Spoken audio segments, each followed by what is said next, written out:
And welcome once again to Community Viewpoint. I'm John Pollock, your host. We have with us today Dr. Tom Waters. This is part 2 of the State of the Town report.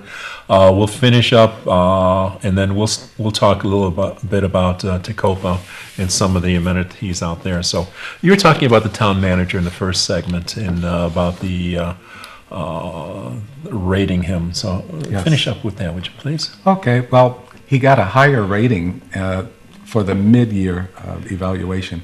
And the reason for that was because we were able to evaluate him on the goals and objectives that we gave him.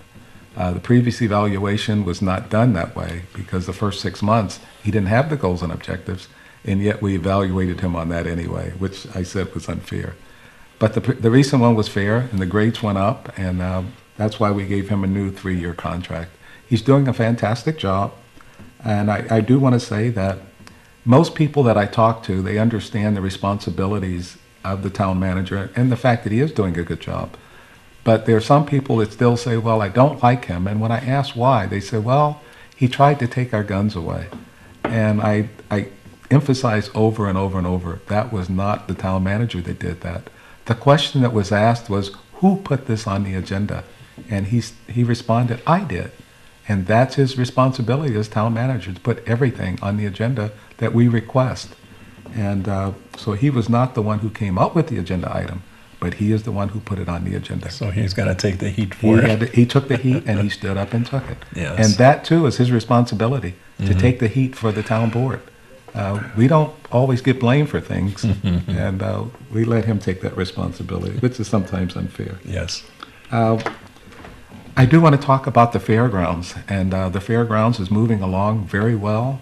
If anybody wants to take a ride out there and look at our fairgrounds, the soccer field area has been flattened out. We do have a business in town that has said that they are going to pay for the grass for the soccer fields, which is very good. I love to see our businesses step up and respond to the needs of the town. This week also, they were completing the roadway to the fairgrounds.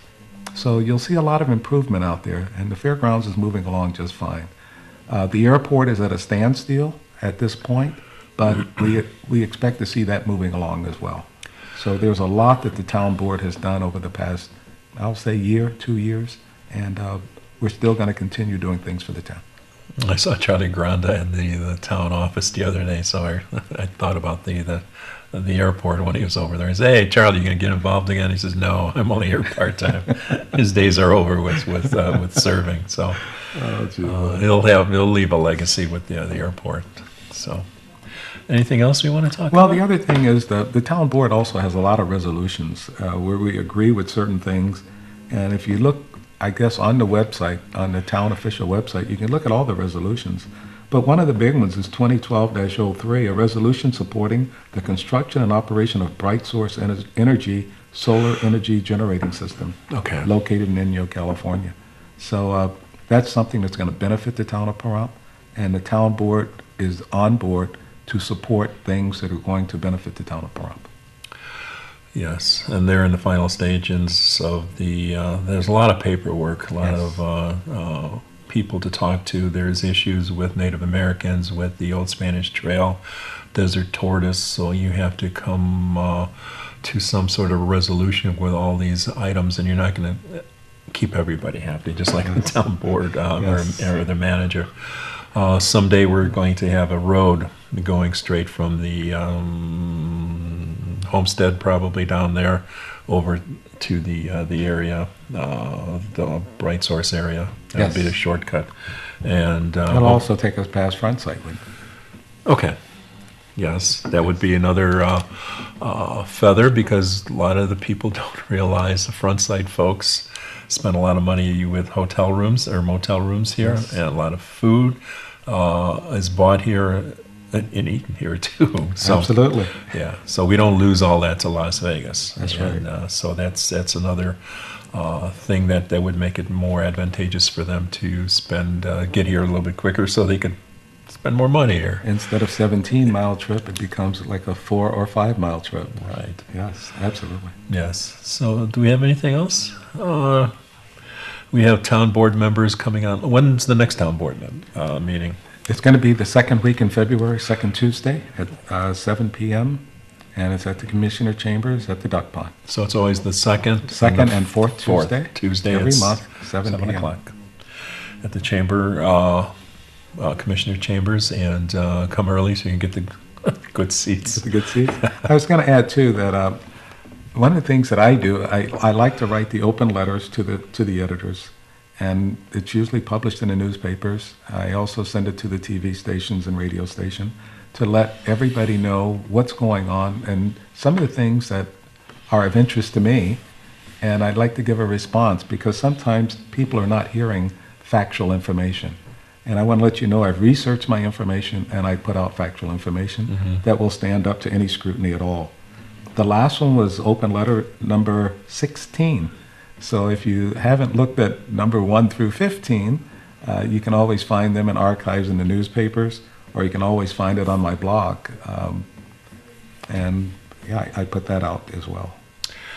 You had a lot of good ideas, not that weren't necessarily yours, they're from other people, which is Oh, very big of you absolutely. to promote that. So that is, I commend you for that, acknowledging that from other people, and once again facilitating those issues and knowing where to put it out there for the folks to digest it. And you were on the K9 just yesterday? I was on K9 yesterday, and we went over a lot of information that we're going over today. And we want to get the information out so that people have factual information and not just rumors and innuendos. Even though that's more sexier sometimes, the facts don't necessarily aren't that sexy, or they're just black and white. And but to get the word out there, sometimes it's a lot harder. Especially with the internet. The internet has legs of its own. Oh, so, definitely. Let's look at the Pahrump Valley Times. A lot of the articles are online, and the article's only about 3 paragraphs long, and then the comments are there's about 50 comments afterwards. Some of them are entertaining, some of them are biting, and some of them are right on the money. So it's this is Pahrump. So it's very interesting. What I'd like to talk about also is places to go in the area. Yes. Looking at the Pahrump Valley Times today, there was a lot of articles in the for entertainment and going out to the different communities. Tecopa has a lot going on, and now that it's getting warmer, we're having out there stargazing parties almost every weekend now. Oh, Mark great. Hamlin, an artist, has moved back into the area, and he's staffing the telescope. We were watching the moon last week, and I was kidding. I could see the flags that we left up there that were still flopping around. But anyway, it's great to see that telescope. You could see the different galaxies. You could see different planets, and the moon. Even it was a half a moon, but you could still see it up there. You could see the craters. It's fantastic. And Great. he has a lot of education. He gives us a lot of information on what we're looking at. And there's in the paper there talked about the art gallery who's showing up there now, who's playing out there, and it's a very well, it's a spiritual place. It's a great place to go for the hot springs. There's a good restaurant over there, Pastels. Definitely the Date Ranch, China Ranch. Brian and Bonnie Brown own that. And as a matter of fact, a friend of mine, Cynthia, has a bed and breakfast down there. She's had that for some years.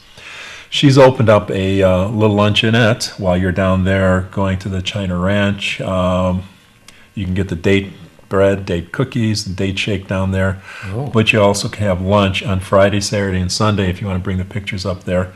You'll see the sign. It says at China Ranch, lunch is Friday, Saturday, Sunday from 12 to 4.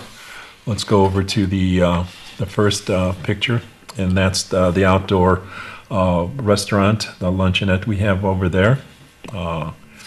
Next one would be some of the tables over there in the background. You'll see one of her teepees. She has teepees for the bed and breakfast down there at China Ranch. And in the colder weather, they have these little furnace things that they stick out there that they waste a lot of energy, but they give off a lot of heat. Yes. Perfect, yes. And there's her son, Matt, who will be your server from 12 to 4 on each of those days, Friday through Sunday. And once again, it's at the the intersection of Old Spanish Trail and Furnace Creek Road as you're going out there. If you know where the old the China Ranch Date Farm sign is, this is right across from that on the road over there. So on the Old Spanish Trail.